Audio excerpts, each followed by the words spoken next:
સુરતમાં ખાડી કિનારે વસેલા વિસ્તારોમાં પાણી ભરાતા લોકો બેહાલ. પ્રેમનગરમાં 1000થી વધુ ઘરોમાં પાણી ભરાયા. ઘરવખરી, સ્કૂલ બેગ, ટીવી, ફ્રીજ સહિતનો સામાન તણાયો. એસએમસીની કામગીરી કાગળ પરનો આક્ષેપ. સુરત મહાનગરપાલિકા દ્વારા ગટર અને ખાડી સફાઈ પાછળ કરાતા કરોડો રૂપિયાના ખર્ચ જતાં પરિસ્થિતિ યથાવત હોવાનો દાવો. માનવ સર્જિત આપત્તિ જવાબદાર મિલેનિયમ 4 માર્કેટના દબાણ અને ખાડીના કુદરતી વહેણને ડાયવર્ટ કરવાના કારણે મીઠી ખાડી અને ભેસ્તાન સુધી પાણી ભરવાની સ્થિતિ જોવા મળે છે. સરકાર દ્વારા જાહેર કરાયેલી ₹6,800ની સહાયને ખૂબ જ ઓછી ગણાવી તત્કાળ રાહત રકમ વધારવા માંગ. જો ખાડી પરના ગેરકાયદેસર દબાણો દૂર ન કરાય અને અસરગ્રસ્તોને ન્યાય નહીં મળે તો લોકો સાથે રોડ પર ઉતરી આંદોલન કરવાની ચેતવણી. સુરેશ સોનાવણે, એક સ્ટેન્ડિંગ કમિટી મેમ્બર, સુરત મહાનગરપાલિકા. સુરેશભાઈ, જણાવો કઈ રીતે ખાડી પરિસ્થિતિ જોવા મળે છે અને આને કેટલી તમે સુરત મહાનગરપાલિકામાં રજૂઆત કરી ચૂક્યા છો? સુરત મહાનગરપાલિકા જે કામગીરી પ્રી મોન્સૂન પહેલાંની હોય છે, આપ સૌએ જોયું છે અને સુરતની જનતાએ જોયું છે કે આ ખાલી કાગળ પરની પ્રક્રિયા છે. ગટાર સાફ કરવાનું કે આ ખાડી સાફ કરવાનું કે અન્ય પ્રકારની જે સ્ટ્રોમ ડ્રેનેજ વોટર છે એ સાફ કરવાનું ખાલી કાગળ પરનું નાટક છે.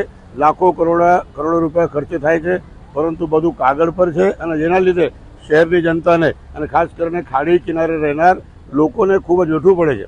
આ જુલાઈ મહિનાના 3-4 તારીખથી જે વરસાદ પડી અને 7મી તારીખે જોરદાર વરસાદના લીધે આજે આખું પ્રેમનગર, પૂરા ખાડી કિનારેના વિસ્તાર, મીઠી ખાડીથી લઈને છેક પંચનગર સુધી, અહીંયા ભેસ્તાન સુધી પાણી જલમય થઈ ગયેલ.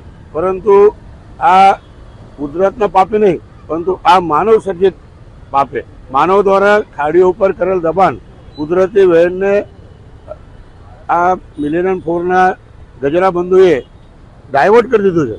જ્યારે તમે કુદરતની વહેમને ડાયવર્ટ કરો તો કુદરતનો પ્રકોપ તમને ભોગશે ને એ ભોગવાનું કામ આ શહેરીજનોને, નિર્દોષ લોકોને ભોગવું પડે છે અને જેના લીધે 50 લોકો આ અતિવૃષ્ટિમાં ગુજરી ગયા છે.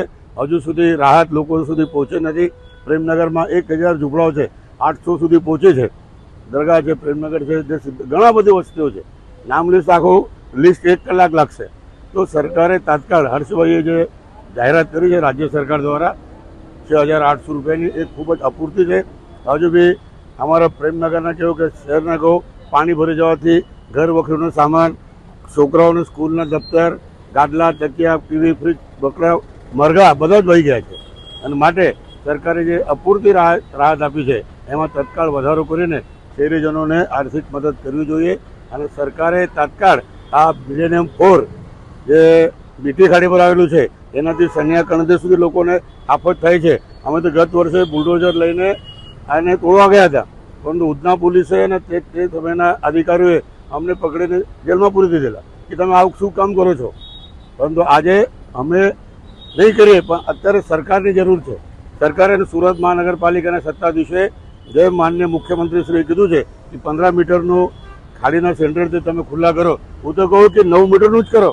જે પહેલે જે સરકારે નક્કી કરેલું આ બ્રિટિશના સમયથી છે, ખાડીથી 9 મીટર પર કોઈ પણ દબાણ થવા જોઈએ નહીં. તો આ 9 મીટરનું દબાણ તોડવા માટે સૌથી પહેલાં આ મિલેનિયમ 4થી જે માનવ સર્જિત આફત ઊભી કરે છે, આ લોકોનું આ મિલેનિયમ 4 માર્કેટ તોડવા જોઈએ. તો મને લાગે છે કે શહેરની જનતા અને ખાસ કરીને ખાડી વિસ્તારના લોકો આરામથી રાત્રે ઊંઘી શકશે. અને તો થોડું વરસાદ આવે તો લોકો પોતાનું ઘર-બાર લઈને કંઈક સ્કૂલોમાં તો કશે કોર્પોરેશનો એમાં આશરો ઢૂંઢવા જાય છે. કેટલાક સામાજિકને સંસ્થાઓ લોકોને ભોજન આપે છે અને સરકારની આર્થિક સહાય અપૂરતી છે. તો આમાં પણ સરકારે તત્કાળ વધારો કરવો જોઈએ. અન્યથા શહેરની જનતા અને અસરગ્રસ્તો રોડ પર આવશે. માટે મારી માનનીય CR પાટીલ સાહેબ, કેન્દ્રીય જળમંત્રી શ્રી અને હર્ષભાઈ સંઘવી સાહેબ, ઉપમુખ્યમંત્રી શ્રી ગુજરાત રાજ્યની વિનંતી છે કે તત્કાલ આ ગરીબો તરફ ધ્યાન આપો. અન્યથા આ ગરીબો રોડ પર આવશે અને આપણા ન્યાય માટે લડત ચલાવશે.